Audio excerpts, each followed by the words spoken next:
So you must be saying to me, Greg, I know parades have people walk in, horses carrying people, big displays of roses and whatnot, but where are the chariots? Venice Beach is the answer, because if it's because if it's wacky and unironic, it's in Venice. Keep singing like this. The Festival of the Chariots is an Indian parade. The Festival of the Chariots, as I was saying, is an Indian parade that starts at the Santa Monica Civic Auditorium and lands at the Venice Beach Boardwalk, going down Main Street 2 miles in distance. This parade/festival, because it's kind of both, has the oldest roots of the parades that I did research for, going back thousands of years. What? Goes back thousands of years to the Jagannatha Puri. All right, let's end this episode right here. I don't like what you said. This is the Illuminati code. Jagannatha Puri, which is on the Bay of Bengal. The festival celebrates Lord Jagannatha, who is seen as the Lord of the universe. Once a year, the deity emerges from the inside of a temple to go on a ride on a canopied chariot up a broad avenue. It's Viper. He loves the loops. Born to be wild. So he leaves the temple and he goes created to be wild.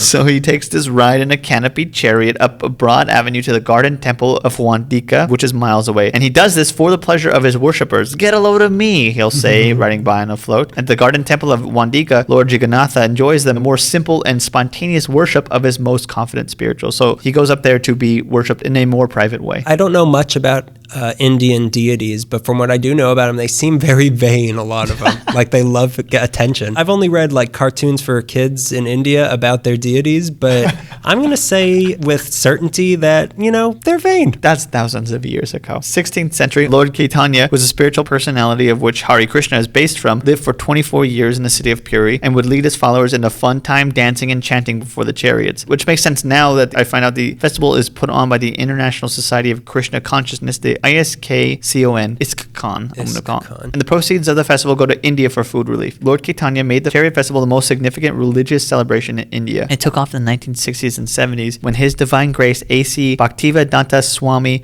Purhabda Hubpada.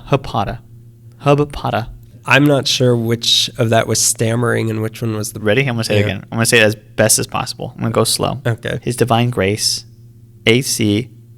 Bhaktivedanta Swami Prabhupada. Well done. Thank you. Who was another spiritual master and a descendant of Caitanya. He introduced this style of chariot festival throughout the world. The first time the festival was introduced and performed outside of India was on our west coast, but more north. It was in San Francisco and led by His Divine Grace. Ignore that fact. It was actually led by Divine Grace Prabhupada in July of 1967. He's the founder of ISKCON, which now sponsors the festival, like I said, and Prabhupada is a 10th generation Lord Chaitanya. This is going to make sense to somebody. I really hope this makes sense to somebody. They're not here. But I understand you're in the room, and, well, it's just me and you. It's just me, you, and Vishnu, which is the name of my romantic comedy. The celebration also corresponds to the Indian Independence Day, August 15th, which has a chariot parade, or Ratha Yatra. Isn't it funny that, like, all the Independence Days are from Britain? Yeah. Hey, rock the vote, everybody. Goodbye, Britain. Hello, European Union that's a little bit stronger without them. Hey, listen, you want to run away from home? No one's going to stop you.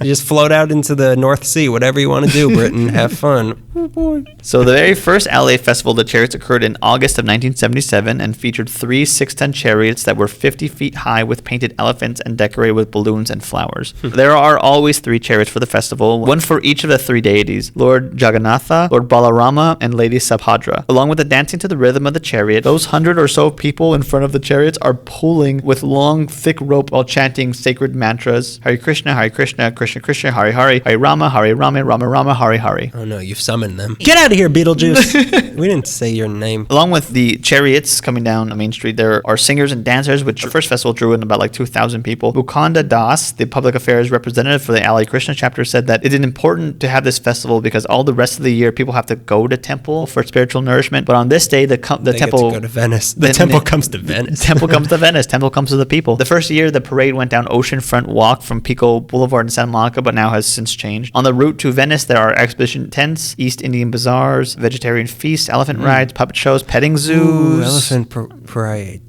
Elephant pride parades. We're here and we're elephants and we're never going to forget. They now see something like 50,000 people walking down Main Street along the coast, tugging rope and beautiful chariots. So they're heave ho, like pulling these giant things. Yeah, and like dancing and chanting and stuff. I don't think everyone's pulling the thing, but they probably should because they look heavy. The Festival of Chariots can offer to many residents of Los Angeles the rare opportunity to see free performances by some of India's most famous classical musicians and dancers, as well as plays by famous Indian actors and actresses. The festival also has skilled craftsmen and artisans giving live demonstrations of Indian art, along with expert chefs putting together Indian dishes really quick. The most important thing... Put that down. Oh, sorry. I had a puppy. A really friendly puppy. Goodbye, chap. I gave birth to a puppy, sorry. I think that the most important thing about this is that in a city that has so many different ethnic groups in such a small space, and yes, I'd refer to it as a small space, it's important to celebrate that diversity and showcase what makes each culture unique. And it doesn't seem like Indian and Indian Americans have many opportunities to do that, so this festival is like one of those things to be like, here, this is everything we have in like 2 mile span. It is a very prideful parade, and I'm very happy. I've never been to one, but I think I've like been stopped in traffic by one.